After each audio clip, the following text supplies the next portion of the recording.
So hello friends, Surat સિટીમાં આપણે પહોંચી ગયા હતા અને સ્પેશિયલ ઘરેથી જ વિડીયો સ્ટાર્ટ કરી નાખ્યો હતો. ખાસ કરીને મિત્રો, આજે છે ને આપણે તમે થંબનેલ પર જોઈ જશે ખાસ કે ઉબરાટ કરીને જે સરસ મજાનું બીચ છે એની મુલાકાત આપણે જવાના છે. મેન સિટીમાંથી તમે જોઈ શકો છો ઘણી એવી જગ્યા છે જ્યાંથી આપણે પસાર થયા હતા. અત્યારે મેટ્રોનું કામ તો સુરતમાં જોરશોરથી ચાલુ છે અને એની તો વાત કંઈક અલગ જ છે. અને ખાસ કહેવાય એને કે પુલ એટલે કે બ્રિજ તો તમને ન એવા જોવા મળશે ને. મારા ધ્યાનમાં કદાચ આટલા બધા બ્રિજ બીજી કોઈ સિટીમાં મેં જોયા નથી. અજબ ને ગજબ ટાઈપના બ્રિજ છે અને મોજ પડી જાય એવું કામકાજ છે.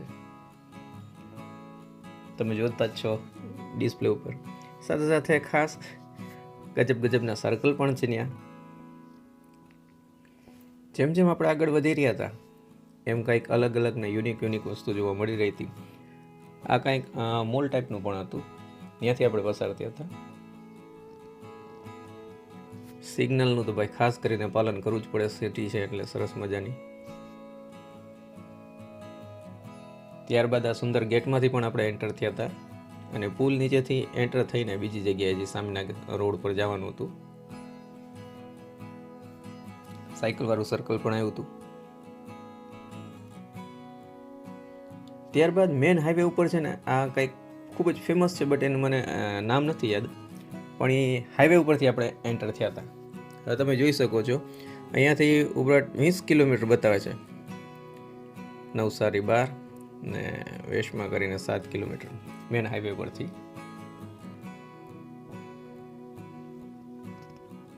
ત્યારબાદ આ સરસ સર્કલ આવેલું હતું હૃદયવાળું.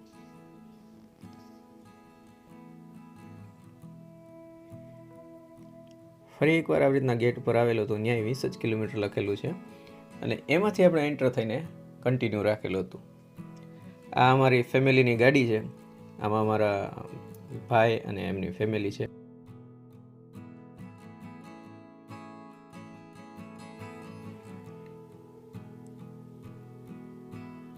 સાથે મિત્રો ફરી એકવાર બતાવી દઉં, 17 કિલોમીટર મીન્સ કે 3 કિલોમીટર આપણે પાર કરી ગયા હતા અને અહીંથી એન્ટર થઈને આગળ વધ્યા હતા.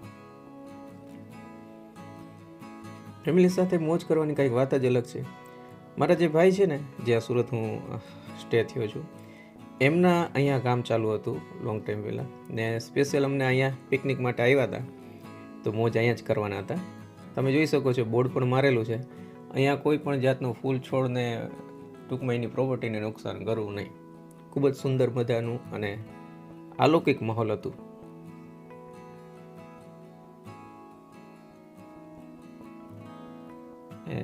રિસોર્ટ છે એક ટાઈપનું, ફાર્મ હાઉસ ટાઈપનું, મજા આવ્યું કામકાજ. આ એમનો પર્સનલ બંગલો છે. બંગલાની અંદર પણ તમને મનમોહક દ્રશ્ય જોવા મળશે અને ભાઈ એનિમલના તો ખાસ કરીને ચાહક છે લાગે છે.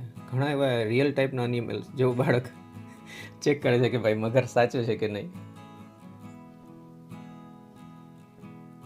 સરસ મજાની ક્યુટ બેબી. અને ફેમિલી સાથે બપોરનો મોજ માણવા માટે કહેવાય ને પિકનિક એન્જોય કરી રહ્યા છે બધા. ફેમિલીની સાથે જે તમે ફરવા નીકળો ને મિત્રો, ખાસ કરીને, અને એ પણ આવી સિટીની અંદર ને આવી જગ્યાએ, એની વાત જ કંઈક અલગ છે. જો આપણે ખાસ કરીને ભૂંગળા બટાકાનું ખૂબ જ મોજ કરી અને કહેવાય ને કે ભાઈ આ જે મુમેન્ટ છે ને એની વાત આખી કંઈક અલગ છે. એ લોકો બધા એન્જોય કરી રહ્યા છે, પણ આપણાને હક ન થાય ને કે ચાલો આજુબાજુનો કંઈક સરસ મજાના મોમેન્ટ હોય તો એ પણ હું તમારી સાથે કવર કરીને દેખાડું. સુંદર મજાનું તળાવ ટાઈપનું હતું, અંદર કમળ પણ ઉગેલા હતા ને અચાનક મારું ધ્યાન ગયું કે ભાઈ ઓહો, આ તો ડાયનોસરના ભાઈ જીરાફ. ત્યાંથી ગજબનું વ્યૂ આવી રહ્યું હતું ને આ જીરાફ છે ને એ ખૂબ જ મોટું હતું. ત્યાંથી જો સરસ મજાના ફેમિલી સમય પસાર કરીને બીચ સાઈડ અમે કન્ટિન્યુ કરેલું હતું. સુંદર મજાના દ્રશ્યો દેખાડી દઉં કે ત્યાં શું જોવા મળ્યું હતું અમને. એમ જ લાગે જાણે રિયલ છે એ ટાઈપનું. બાળકોને લઈને જાઓ ને તો એમને બહુ જ મજા આવશે. ફાર્મ હાઉસ છે એટલે સ્વાભાવિક છે, ફાર્મ તો હોવાનું જ.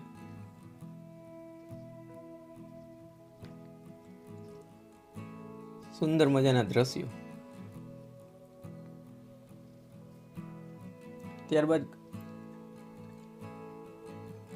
તમે જુઓ, અહીંયા આવીને છે ને તમે વીકેન્ડ એન્જોય કરી શકો છો. અને જોરદાર જગ્યા છે મારા વાલા. ચોક્કસથી જો તમે વેકેશન હોય તો આ જગ્યાએ આવો. અને પ્રોપર્ટી જો તમે લેવા માંગતા હોય તો પણ તમે પરચેસ કરી શકો છો. ત્યારબાદ હાઈવે ઉપર પાછા કન્ટિન્યુ થઈ ગયા હતા અને કંઈક બોર્ડ આવી રહ્યો છે. 3 જ કિલોમીટર બાકી છે. અને જેમ જેમ આગળ વધી રહ્યા હતા એમ સારી ઉત્સુકતા વધી રહી હતી.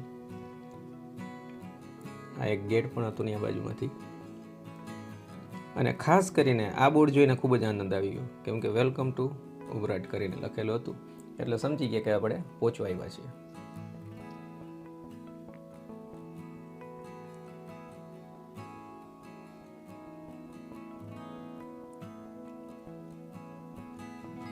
અંદર એન્ટર થયા એટલે આવી રીતના તમારે પાર્કિંગ માટેની સુવિધા પણ છે.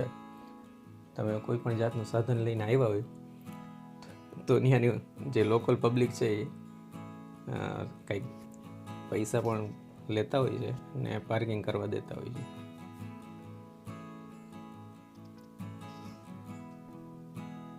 સુંદર મજાનું દ્રશ્ય જોઈને ખૂબ જ મજા આવી. આ અમારી ફેમિલી છે.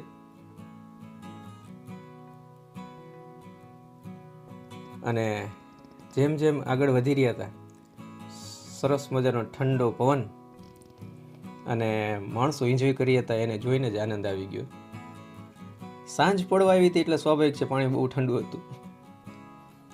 આપણે તો ભાઈ સ્ક્રિપ્ટ કરી દીધું હતું નાવાનું, પણ બધાને એન્જોય કરવા માટે ખાસ આગ્રહ કર્યો હતો કે ભાઈ તમે જેને જેને એન્જોય કરવું એમ જઈ શકો છો. મનમોહક દ્રશ્ય છે. અને દરિયા જાય એટલે એની વાત જ કંઈક અલગ છે. કોણ કોણ આ જગ્યાએ ગયું છે ચોક્કસથી મને કમેન્ટ દ્વારા જણાવજો. અને તમારે કેવો અનુભવ રહ્યો એ પણ મને કમેન્ટ દ્વારા જણાવી શકો છો. વિડીયો સારો લાગ્યો હોય તો વિડીયોને લાઇક કરી દેજો. ચેનલને સબસ્ક્રાઈબ ના કરી તો ચેનલને સબસ્ક્રાઈબ કરી દેજો. અને સોશિયલ મીડિયામાં ફોલો ના કરી તો ફોલો કરી દેજો. જો અમારી ફેમિલી આનંદ માણી રહી છે. મિત્રો, ફર્સ્ટ ટાઈમ વ્લોગિંગ સ્ટાઇલનો આપણે વિડીયો ઉતાર્યો છે. તમને આ વિડીયો કેવો લાગ્યો ચોક્કસથી તમે મને તમારી રાય જણાવી શકો છો.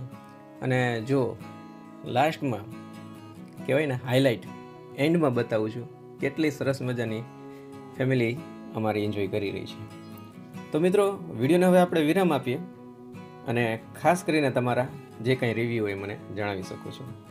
તો મળીશું નવા વિડીયોમાં નવી જગ્યા સાથે. ત્યાર સુધી આ સરસ મજાની ક્લિપોનો તમે આનંદ લ્યો. જય શ્રી કૃષ્ણ.